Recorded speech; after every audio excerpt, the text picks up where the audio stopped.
we need to do more to protect Palestinian civilians.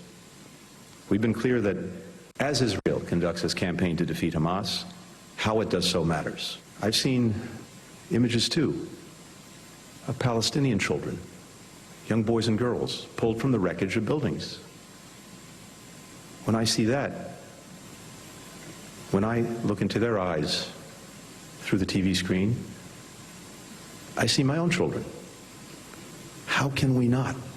I just feel like there's a lot at stake here in the world changing. And I think there are no good options for the West, unless they put pressure on Israel to stop this attack, murderous, genocidal attack on the Palestinians.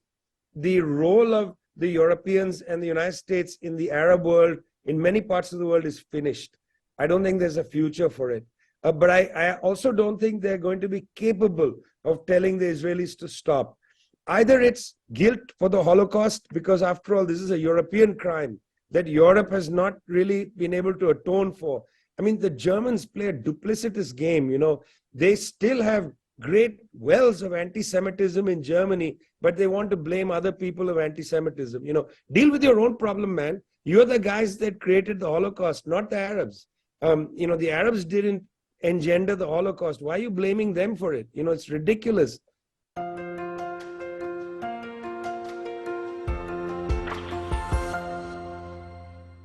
Hello, everybody. This is Pascal from Neutrality Studies, and today I'm joined again by Vijay Prashad, who is an Indian historian, journalist, and academic. He currently serves as the executive director of the Tricontinental Institute for Social Research, and his latest book is The Withdrawal, Iraq, Libya, Afghanistan, and the Fragility of US Power, which he wrote together with Noam Chomsky. And Vijay is a great expert on the Middle East, so I really wanted to talk to him about this absolute horrific tragedy that is happening as we are speaking in Gaza. Vijay, thank you very much for joining me. It's a pleasure to be here, yeah. Vijay, I really needed to talk to someone who A, has a connection to this place, and B, has such a deep understanding like you of colonialism and this crime of constant subjugation of peoples of color, which is like what we are seeing right now. It fascinates me and it disgusts me that we have all of this talk in the West about values the whole time, and the best we are getting at the moment is people saying that, humanitarian law should be followed, but Israel has the right to defend itself, and basically giving Israel carte blanche to commit a humanitarian genocide.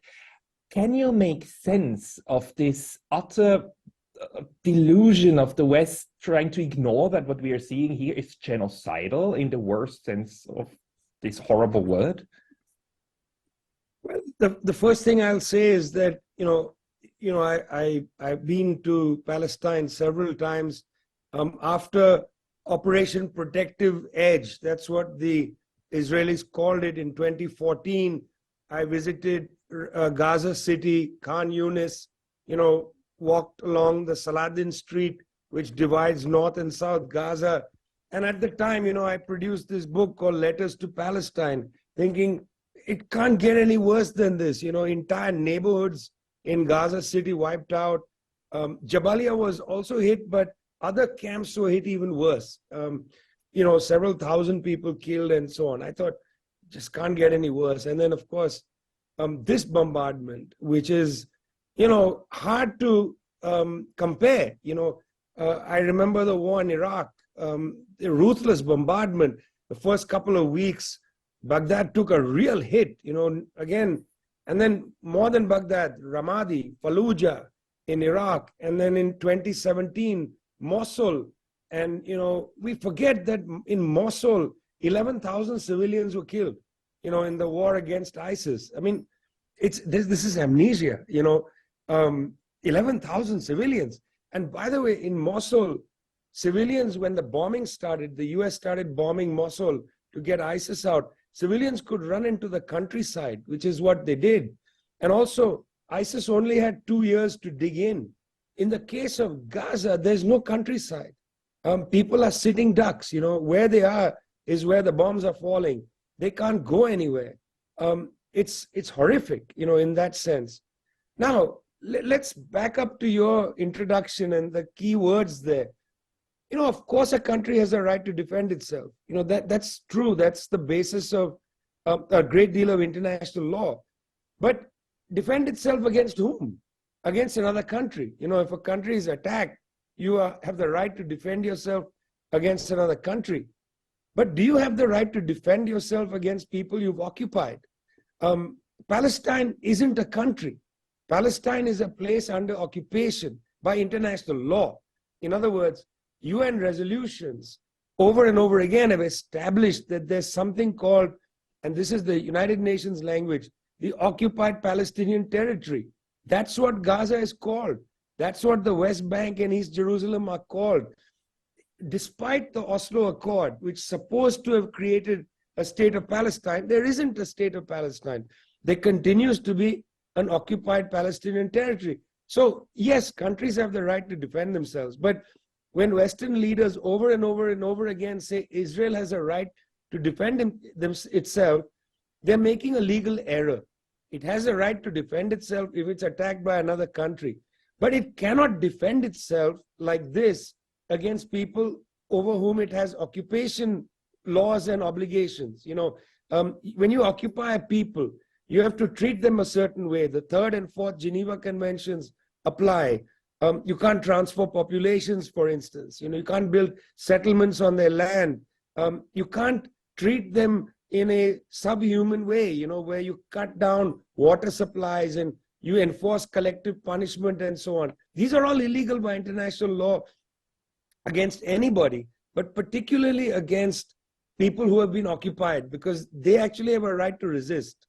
That's the curiosity of international law. It's been set aside by the kind of things said by Mr. Biden, Macron, Justin Trudeau, Olaf Scholz,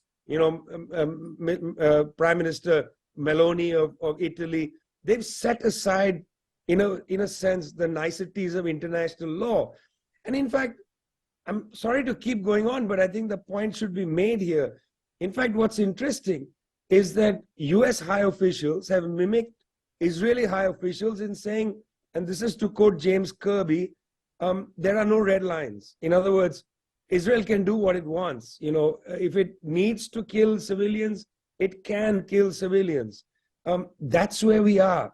And the tragedy of this whole situation of the setting aside of international law, these statements being made about they can attack without red lines and so on, is that there really isn't anybody on the international stage standing up and speaking in a loud and clear voice for the Palestinians, apart from a few countries. Bolivia, Colombia, few countries are saying, no, we are not going to have this. But by and large, Pascal, what's really quite unfortunate is that despite the vote, 120 people in the UN General Assembly, 120 countries saying that, look, there needs to be some kind of humanitarian assistance and a ceasefire and so on. Despite that, there is no material pressure on the Israeli government to stop the slaughter. There is no material pressure. Colombia withdrawing its ambassadors, Bolivia this doesn't impact Israel in a material way. What would impact Israel in a material way is if countries announce that they're going to apply universal jurisdiction against Israeli high officials. And if, Mr. Netanyahu, any member of his cabinet enters their territory, they're going to arrest them for war crimes. That would be interesting. That's a material, pressure on the Israeli government. But nobody's done that.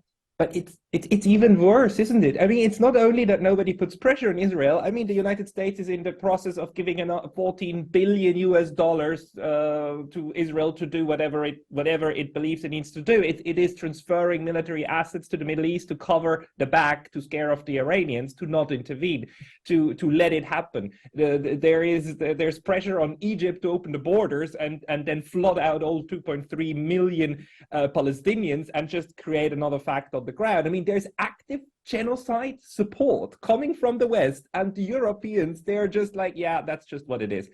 We are calling for everybody to do it in a humanitarian way. It is absolutely insane. And the international institutions, if I remind you that we have an ICC warrant for Vladimir Putin for the fact that he resettled children, resettling them, taking them out, and we already have 4,000 dead children in Palestine. And as you said, it's like there's nothing happening. The only little hope I have is that we actually see massive outcry on the streets. And we did see the Secretary General actually of the UN actually saying things that surprised me, that this didn't happen in a vacuum, and breaking the narrative of everything started on October 7, which is like such a standard thing to do. You state an arbitrary starting point where you were the victim, and then everything else is excused. And we can see how the West is praying this down like a mantra, right? That everything started with Hamas, October 7. The world before didn't exist. The entire 75 years of colonialism didn't exist. What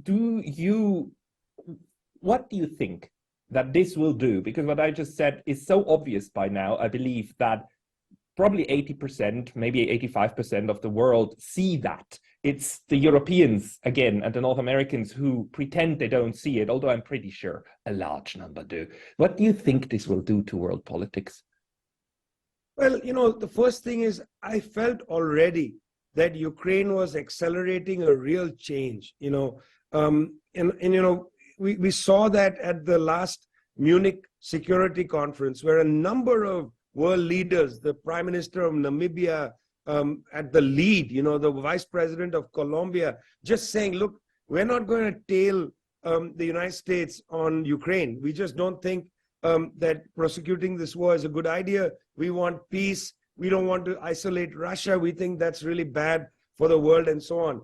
Ukraine already began to accelerate some trends, which is that the South, by and large, was beginning to diverge from the United States and its project. I mean, in April, the diplomatic blue book released by the Japanese government, for the first time had a long section on the global South, where they went on and on saying, we need to engage the global South.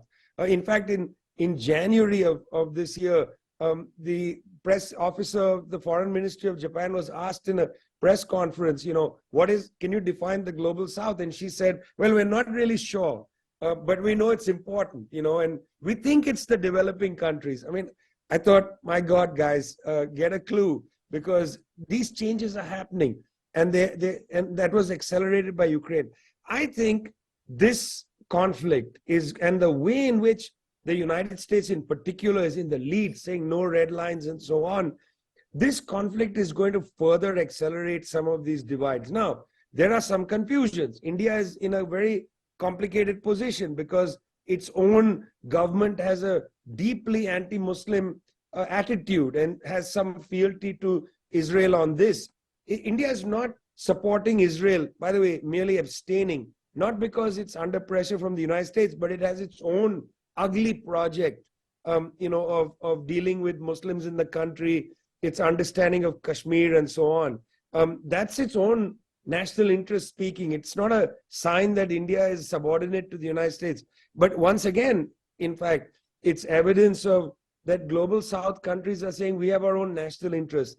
I'm interested, this attempt by the United States to knit together the Arab world in a project, from Morocco all the way out to Saudi Arabia. On the one side, normalization with Israel, that was part of it, but also this, Middle East Europe corridor that they were keen to build from India, which they announced at the G20, from India through Saudi Arabia into Israel, across the waters into Europe. This was supposed to be a kind of challenge to the Chinese-led Belt and Road Initiative. Firstly, it was a curious amalgam because two of the ports in this Middle East Europe corridor were managed by the Chinese. So, you're not going to be able to get away with Chinese infrastructure in the region. But actually, now I would say that's over. I very much doubt that the Saudi monarchy, Prince Mohammed bin Salman, Crown Prince, had a phone call. I mean, effectively, Mohammed bin Salman is the head of state in Saudi Arabia. He had a phone call with the president of Iran, President Rais, where they talked about how horrendous the stuff was in Gaza, horrendous bombardment. This is on the second day of the bombardment, mind you.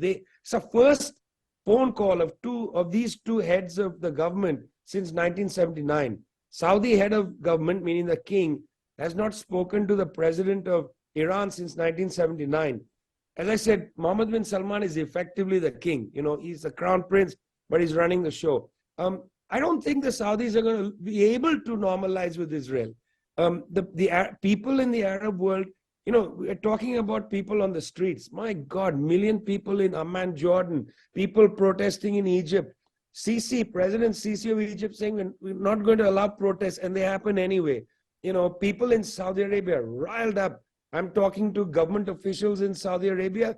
They themselves would like to get on the street, you see. So I think this is going to make the West's project, in other words, a rearguard action to keep control over trade, development, and so on in the world.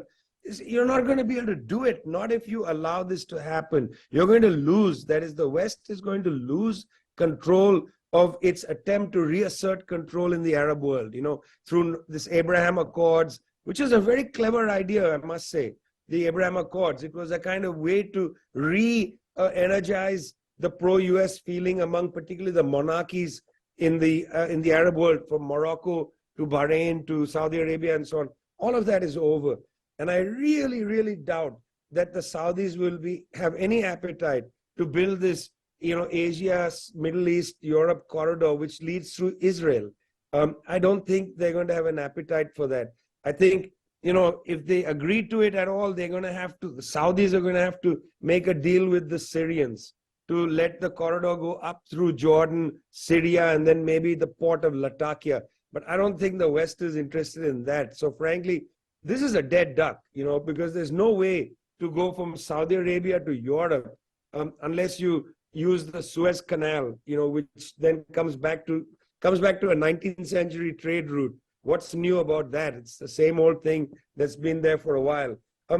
I just feel like there's a lot at stake here in the world changing. And I think there are no good options for the West, you know, unless they put pressure on Israel to stop this attack, murderous, genocidal attack on the Palestinians.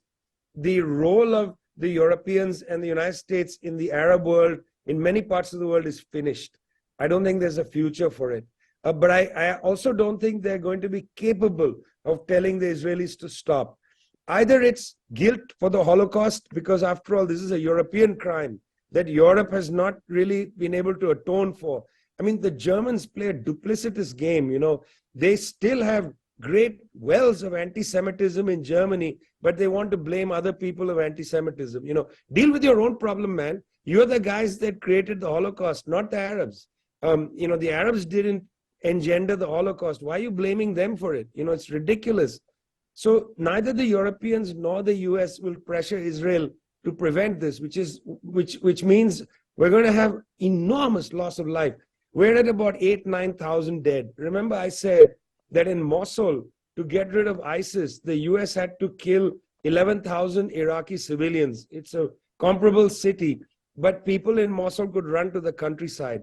In Gaza, they're going to kill maybe 20, 30,000 people. Do you think the Arab populations are going to sit by and watch? If Abdullah II of Jordan doesn't act, his monarchy is over.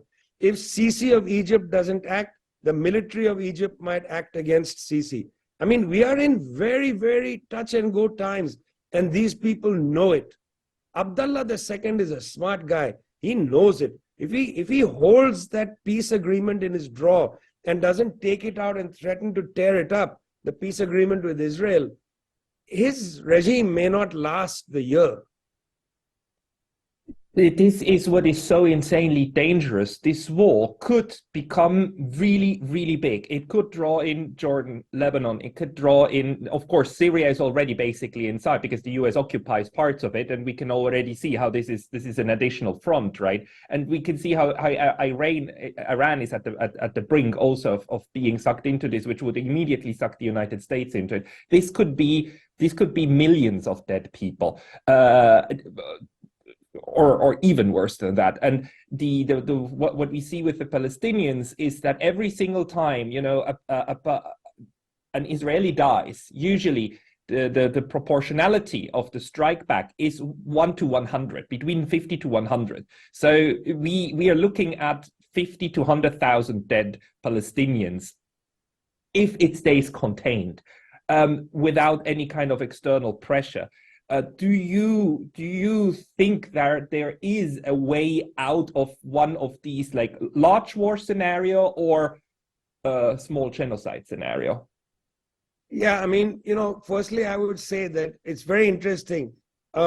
American liberal radio show, the New Yorker Radio Hour, hosted by David Renwick, who's the editor of the New Yorker. It's standard, boilerplate, liberal periodical. This is where liberalism comes to relax, okay? David Renwick had a Palestinian, Sari Nasoubi, a philosopher, ethicist, on the show, but he also had an Israeli talk show, not talk show, she's like a presenter on Israeli television, Yonit Levy. Yonit Levy went on the show and she said that the number of killed at the time, Israeli dead was about 1,400, Palestinian dead 4,500. She said there's no moral equivalence between the two. And what struck me, because I've heard this from Israeli officials a lot, there's no moral equivalence. Israel, as you said, 100 to 1, 50 to 1, whatever it might be. But what struck me as interesting, Pascal, is that David Renwick didn't pursue this. He changed the subject. He didn't say to her, how can you say there's no moral equivalence? Don't you feel every life is sacred and so on? He never said anything. This is American liberalism. This is not, American hard right or anything. This is the New Yorker, for God's sake. You would have expected the New Yorker, at the very least, to have said, listen, you can't talk like that. But no, it is now acceptable to imagine that, civilians in Palestine have to die. And why do they have to die? Well, there are many theories. One is it's revenge. I don't think that's it. Secondly, it might very well be that they are trying to cleanse the northern part of Gaza. Already the tanks have come in and behind them the bulldozers. They're just bulldozing houses. Why? Because they don't want that area to be occupied any longer by Palestinians. When Mr. Gallant, the defense minister of Israel, told the various committees in Tel Aviv, he said that, there are 3 parts of our plan. The third part was to make sure that Gaza would never, ever be a security threat. Well, when you occupy people, they're going to resist. The only way to make Gaza no longer a security threat is to remove all the people.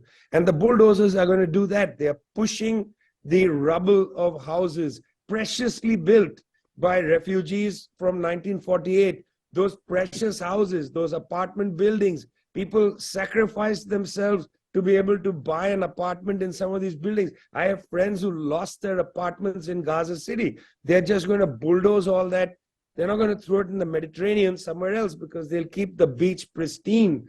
It'll be a new resort where Americans can go on holiday, a safe place where Americans can go on holiday, from Tel Aviv all the way down to, perhaps they'll name a city called Ben Gurion or something, Ben Gurion City on the Mediterranean, its southern flank. I don't know what they are planning for it, but it looks like they are saying no more Palestinians. And then the pressure on Sisi. You're going to take these 2.3 million Palestinians and put them in the Sinai. They can't come to the Negev. They're not going to be in Gaza. They have to go to the Sinai. And I'm telling you, Sisi doesn't want that. Sisi has already cleared out the Sinai in 2014-15. He already fought a little war there with various people in the Sinai, clearing that out. That's not going to happen. And this thing about Iran, it's interesting. There are 72 US armed warships in the Eastern Mediterranean, 72. 2 main carrier groups. And you add up all the ships, that's a lot of ships sitting in the Eastern Mediterranean. It's a traffic jam. Why are they there? They're not there to bomb Gaza. The Israelis don't need help. They can devastate from the air. They have got enough there. And as you said, the US is resupplying them. They don't need assistance. This is a threat. This is supposed to threaten Syria and threaten Iran. If you get involved, we're going to bomb you. But it's also a threat to Hezbollah. Very interesting. More than 3 weeks into this conflict, Saeed Hassan Nasrallah of Hezbollah hasn't spoken. He's really not said anything. And I know, and he knows that if he speaks, he has to declare war on Israel. There is nothing else Nasrallah can say. They released photographs and a video, silent video of him talking to the leaders of Hamas and Islamic Jihad, but they didn't date that conversation. You know, Hezbollah is smart. They just released the images to say, we are with Islamic Jihad, we are with Hamas, but they didn't tell us what they talked about, or they didn't date it. Nasrallah is not going to speak. You know, right now, there's some rocket fire. This is rogue rocket fire. I don't think this is authorized by Hezbollah, which has 100,000 people under arms. When they act, they will act. The Israelis have already fired white phosphorus into southern Lebanon. There's a report from Amnesty International about this. That's itself a war crime. The Lebanese government is too scared to complain. You know, it's interesting. Iran doesn't want to enter into this as an armed conflict. They've said it a number of times. They think if they enter, they will be devastated. As you say, millions could die. They are not interested in this. In fact, the Syrian government is not interested. The firing that came into the Golan Heights was by various factions. Most likely, you know, these small factional groups that were there in the fight against ISIS and Al-Qaeda before that. These are not groups that are, you know, controlled by the Syrian government. I've been in that area, in the Kalamun Mountains and down below Sinai. There's a lot of factions that are there that are basically out of control, okay? Some of them are highly disciplined and so on, very well trained. But they're firing rockets out of anger, frustration. It's not a strategy, you know. Most of the rockets that the Houthis fired or Al-Ansar Din fired from Yemen were picked up by the Arrow Dome, not Iron Dome, but the Arrow system. None of them have come in. It's interesting that the Ansar Din has declared war on Israel. I mean, Yemen is far away. They can't really do anything, you know, they're not going to, but it's a matter of, in my opinion, this is the last thing I'd say about that. What Ansar Din did by declaring war on Israel is that they've actually put pressure on the other Arab states. There was a Turkish TV show about 6 days ago where a man called from Palestine, a very interesting intervention he made. He said, listen, you know, when we die, we don't want you to pray for us. We don't want you to be sad for us. And the reason we don't want Muslim countries to pray for us is you're already dead. Good Lord. What a political statement that is, right? Yeah. You know, what strikes me is that this has been ongoing for 75 years. And the root cause of it is, of course, because you have a plot of land and you have two peoples that don't like each other, that both claim it, right? Okay, fine. Let's just, that's it. And then you have a cycle of violence, right? Constant 75-year cycle of violence where on both sides people die. On one side, they do much more dying. Much more dying. I would say that there is no equivalence, but okay, we have a cycle. And what we've seen on 7th of October is obviously the latest iteration of the cycle that kicks it in again. And it seems to me that even if Israel succeeded in expelling 2.3 million Palestinians or killing 2.3 million Palestinians, you would still have about 4 million in the West Bank. It's like, you cannot escape this cycle. I mean, there must be people in Israel and actually also the United States who understand that, and it would only make the cycle worse because it gets everybody else angry. I mean, even if you expel 2 million Palestinians to the Sinai, what do you think they're going to be doing there? Do you think they're just going to be happy sitting there at the border of their land and never ever do anything against you again? The cycle perpetuates. That's why I see one of the worst forms of anti-Semitism is what Benjamin Netanyahu is doing, because he makes sure that future Israelis will die. This not breaking this cycle is the surest thing to make them die. Why do you think that this is still being so ardently supported by Western capitals? It's obviously a cycle, isn't it? I mean, how blind would one have to be? I mean, look, firstly, they are doing something quite convenient for themselves, but inconvenient for history, which is to say this is an attack on Hamas. They want to uproot Hamas. What they don't understand, and they well know this, but they don't understand it, is Hamas is not a cancer on the Palestinians. Hamas comes out of the resistance movement. So, you know, many years ago, Khalid Mashal said, he was then the leader of Hamas, he said, you know, people talk about Hamas, Hamas, Hamas, they don't realize that, in fact, we keep things under some check because there are people far more, militant than us, including strains that we might call ISIS that were developing. And he said Hamas basically controlled that and said, no, no, we don't want that. We are fighting for national liberation. We're not fighting to create an Islamic republic and so on. This idea that Hamas is an excrescence that can be somehow removed is what intellectually allows them to make the case that this is not against the Palestinian people. But it is an intellectual fraud statement. Okay, that's the first thing I would say.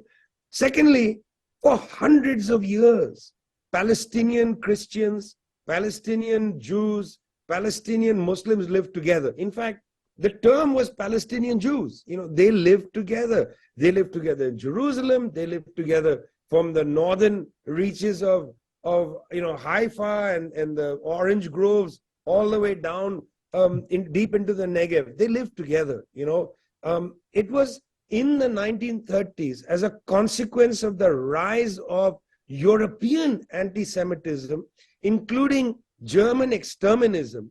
These two tendencies develop in the 1930s. Look, in Europe from the 19th century, there's a documented question called the Judenfrage, the Jewish question, asking, can Jews be German? Or are they an alien? I mean, this is a German and then European-wide problem. This idea that Jews are alien to European culture and so on. It's a European issue. It leads then into exterminism by the 1930s and 40s. In the 1930s, large number of Jews tried to escape, coming back into a place which was safe for them, somewhere in the world. So in Palestine, they start with the help of the British to buy a lot of land. This results in the first clash between Palestinian, for the first time, between Jewish settlers coming in, Palestinian Jews, Palestinian Christians, and Palestinian Muslims. That was the cleavage. The Palestinian Jews, Christian Muslims, and the settlers coming from Europe. There was a clash. It was the revolt of 1936, 37, 38. It escalates into the 3 years of struggle. But then in 1948, the whole system was closed. That is to say, now it was decided this is going to be a Jewish state. In the first meeting that the people like Ben Gurion and others had in 1948, they couldn't, because they themselves were not religious, most of them. They didn't want to create something called a Jewish state, but they said it's a state for the Jews. And for that, they needed to expel non-Jews. They created an ethno-nationalist state project. That's actually the lingering heart of the problem here, that you can't have Palestinians living in Israel because they live as second-class citizens, because it's an ethno-nationalist project. There is no two-state solution. That's been eaten up by the settlements. That's been eaten up by the collapse of the safe passage between Gaza and West Bank, which was promised by the Oslo Accords. The Oslo Accords have been just torn up and thrown away by the Israeli government, expanding into what they call Greater Israel from the Jordan River to the sea. That's a government policy. In fact, not even government. That's a policy of all the political parties. Maybe the left is the only one that didn't agree with this. So, you get this state where the two-state solution is gone. The Israelis cannot even imagine right now a one-state solution unless they get past this ethno-national concept, which is why instead of a one-state or a two-state question, you got the three-state solution. And that's Lebanon, Jordan, and Egypt. They want to expel the Palestinians and create this zone for Jews to live in safely. This is an error, because as you say, you can't keep building apartheid walls further and further away. It's not going to work. People are still going to thirst to come back home. Now, it is also a bet that people make. My family is from Pakistan. Many of them had come in the 1930s into what is today India. But my uncles and my aunts and so on were still in Lahore in 1947. They had to get on a truck and drive across the border. 13 million people crossed the border to create India and Pakistan. 1 million people died in the process of that crossing. It's a terrible history. We don't want to use partition as a model for anything. Look, the British tried to bring partition to Israel. They did it in India, 1 million dead, 13 million had to move. They didn't learn a lesson. They took that same thing and brought it to Palestine and said, we'll partition, we'll get the Palestinians out, blah, blah, blah. Look where it leads you. People, I've visited homes in Jordan, in refugee camps, in homes in Lebanon, in refugee camps. There are Palestinians, fourth generation, holding the key to their house, somewhere in some village in what is now Israel, still with the key, still hoping to go back. Because why? 1948, UN Resolution 194 was a resolution that established the right to return. And that is being held on by people as they hold the material key, wanting to go back home. You got this right to return idea. It's never going away, man. It's now baked in the cake of Palestinian culture. And if the Israelis in some fantasy land backed by the West and so on believe that eventually the Palestinians will give up and go and become Egyptians or Jordanians or Lebanese or Americans or whatever, it's not going to happen. Palestinians, third generation in Europe, Palestinians in Chile, Christian Palestinians largely that left during the Ottoman Empire. Chile has the largest Palestinian population outside Palestine. Those people have been in Chile for like 100 years. They still think of themselves as Palestinian, primary identity, very much united with the Palestinian people and so on. The football club in that part of Santiago is called Palestina. It's not going anywhere, Mr. Netanyahu. It's not going anywhere.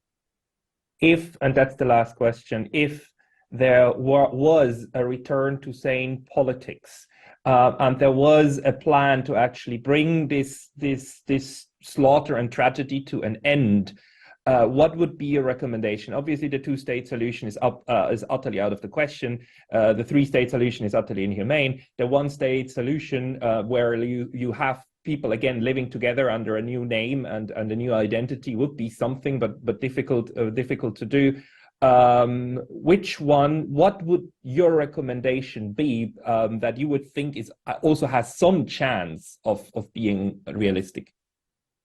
I mean, look, we are interesting people, human beings. We've evolved a lot. We've evolved from tribalism to being able to live in multi-ethnic states. Some states have a harder time with it than others. It's not like Asian countries are champions at this. So many of them, the homogeneity is extraordinary. The difficulty of getting migration and paperwork it's not, there are very few countries that can be super proud of their heritage of openness. Xenophobia is increasing on the African continent, okay? In South Africa, there are riots against migrants from outside.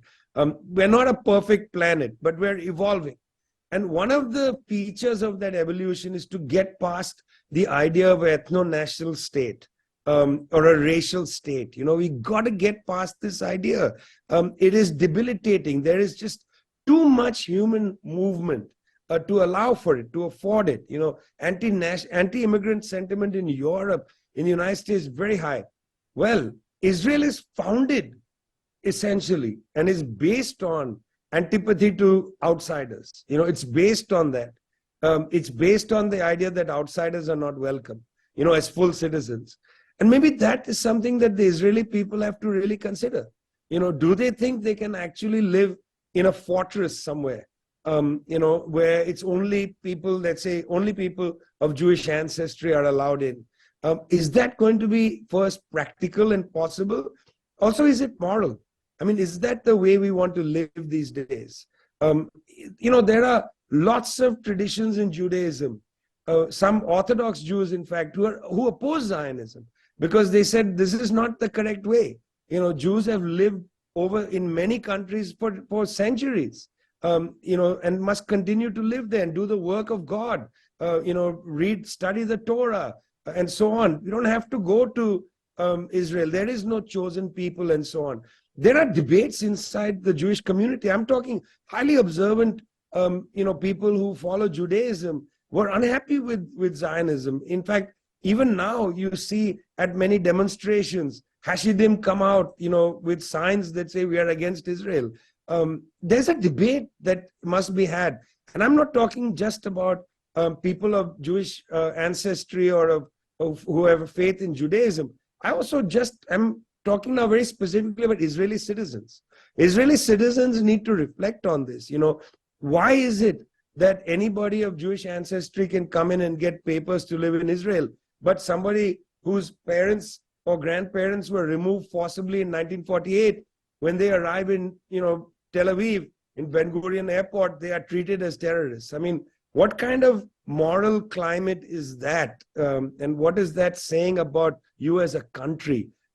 Is that what you want? I mean, I am not in favor in general of ethno-nationalist states. I just think there's something uncomfortable about it. In India, for instance, after 1947, India was an enormous country even in 47. So it's actually a federation of states. It's not a unitary country. But the states were organized by language, not by ethnicity. So Tamil speakers lived in Tamil Nadu. And if I went and learned Tamil, I could live there. I don't have to claim Tamil. It's not by ethnicity. It's by language. It was called a linguistic organization of states. Language is a perfectly good way to organize a nation. Why? Because, you can learn a language. Japanese, for instance, if you learn Japanese, you should be allowed to live in Japan. There's nothing alien about you. You learn Japanese. You are respectful of the culture and mores of the place. Why do you need ancestry to guarantee you the right to live in a place? It's not necessary.